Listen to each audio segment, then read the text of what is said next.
Alright, word. So, it's like almost noon. I don't know why I'm telling you all the time, but I feel like even with the last video I made, I kind of said the time, and I don't know if I'm gonna release that one. I'm still thinking about it, but I kind of have an idea on how I want to talk about like the systemic like barriers that kind of trap people before they even choose to do anything in their lives.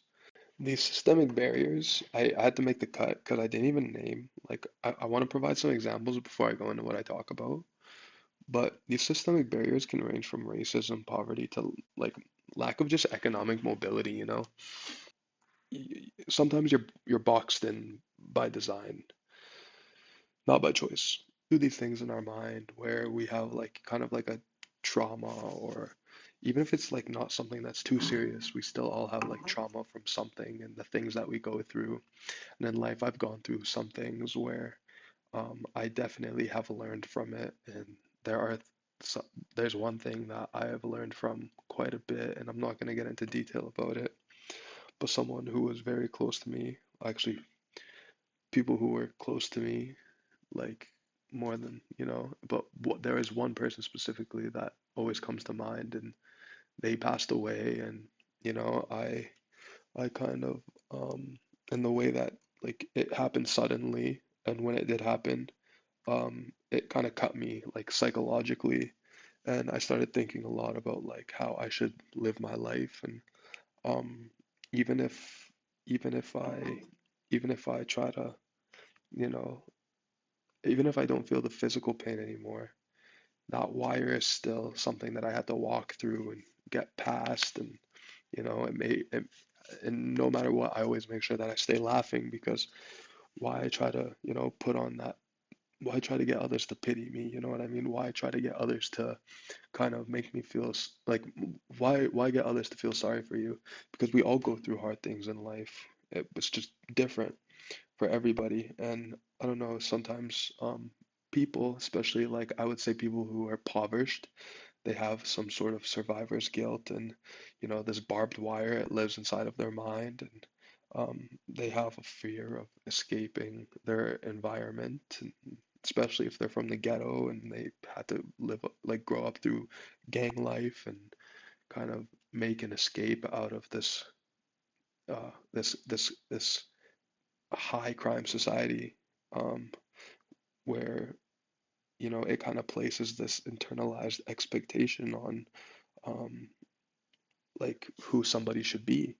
And sometimes that person thinks to themselves, this is all I can be, when it's not really like that. And these people, I feel like they feel pain when they try to escape, and it doesn't just block you, but it hurts when you kind of push against it, and it kind of reflects how um, self-improvement can isolate you from your community, and how maybe the people that see you at your best, these people that might see you at your best, they might not even want to be with you anymore, because you know he's not like us, you know what I mean? And it's like people gravitate towards other people that are more like them, and sometimes you need to get into another piece of your mind where you realize, hey, it's okay for people to be different. Like, look at religious communities, for example. You know, I know people that are, I grew up Muslim, and I'm not very religious myself. I'd say God is a part of my life. I wouldn't say He's the center of my life, but I found that for a part of my life, a lot of people that that in the Muslim community, they kind of strayed away from me because they saw that, I didn't follow faith as much as they did, which isn't a problem. I'm human. I want to live life, and I want to be able to do things. And at the end of the day, it doesn't really matter, because it's between me and God. And that's just my experience. There are people where it feels like their growth, like, then again, it's like being in poverty, somebody that tries to grow out of poverty and not follow a certain way of life. Their their subordinates, their friends might see their growth as a betrayal. And it's just like I've seen it firsthand. I have a lot of I know a lot of people that had to, and not even here where I live right now, but in other parts of the world where it that that that escape it isn't clean. It just kind of draws a lot of attention, and it draws a lot of like blood in a metaphorical sense. You know what I mean?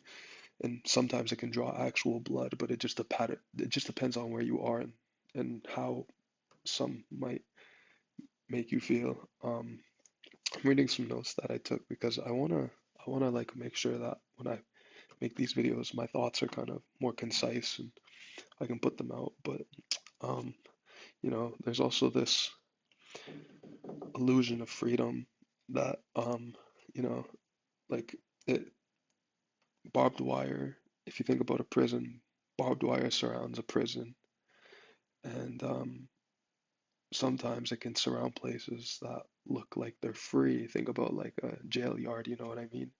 As much as you have that freedom to be outside and smell the air, you're not really free, you know? And you can think about the same thing in a impoverished neighborhood where the neighborhoods aren't free, the schools aren't free, the streets aren't free. Yet, as much as you can move around, you're going to be around these limits. And I find that, freedom without opportunity isn't really freedom. You kind of need to think about, you know, like how, if if you're not really provided a chance, then do you really have that liberty to do what you want to do? Or are you just going to stay in confinement and kind of follow a linear route, you know? Um, there's a difference between physical freedom and mental freedom. There's a difference between success and liberation. And, there's a difference from leaving what's bad and healing from it. Um, Sometimes that barbed wire isn't just going to be barbed, it's going to be just wire. And yeah, just live life to the fullest, I guess. I don't know. I wanted to end off on that. So even if you overcome doubt and your living ain't bad, know there's a barbed wire that's always in your path and just laugh. All right, have a good one.